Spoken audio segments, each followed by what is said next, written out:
to be supported by something else. And so when we talk about lies, we're talking about coming to a place where there is nothing that is natural about it. And when you talk about truth, truth is natural. It's easy to speak the truth. And yet when it comes to lies, you have to now start thinking, and you have to start devising things in your mind and in your spirit. And those are things that create an infection inside of us.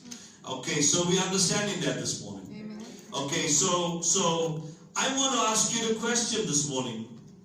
How has lies affected you?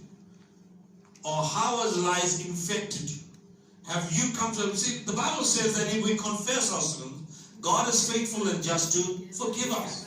And so there are certain things in our lives that we need to understand. It's because we lied that we've gone through certain things in our life. Yeah.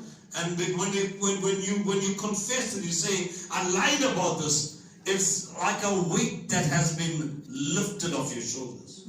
And so when we come to this place of understanding that we don't have to carry this burden anymore. When you come to this place of understanding that a lie, all it does is it ensnares you. It brings you to a place where you are trapped by it. It doesn't matter how long it takes, but that lie is going to ultimately kill you.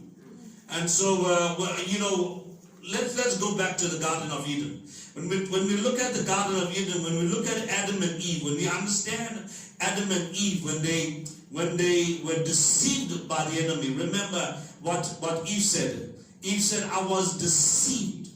The serpent deceived me. In other words, she never said that he lied to me. She says that he deceived me. Yeah. In other words, he used truth. And so when he used truth and then he disguised it with a lie. That is what deception is. Yeah. So part of it is truth.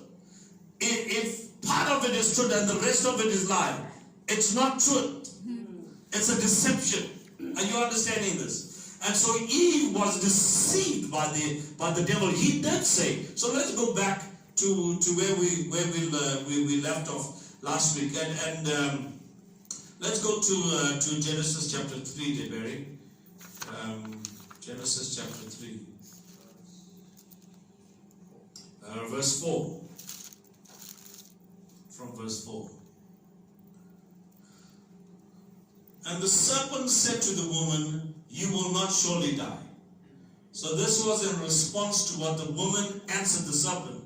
She told the serpent what God said. You understand? She replied the truth. She said that God said, the day that we eat of the tree of knowledge and of good and of evil, we shall surely die.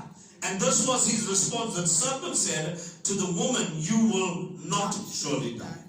You will not surely die. Then he goes on in verse 5.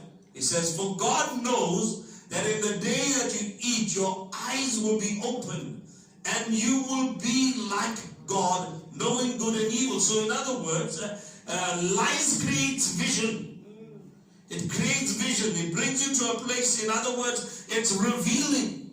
Lies reveal something. It must reveal something. The purpose of a lie is to create a false environment. It's to bring you to a place where you lose the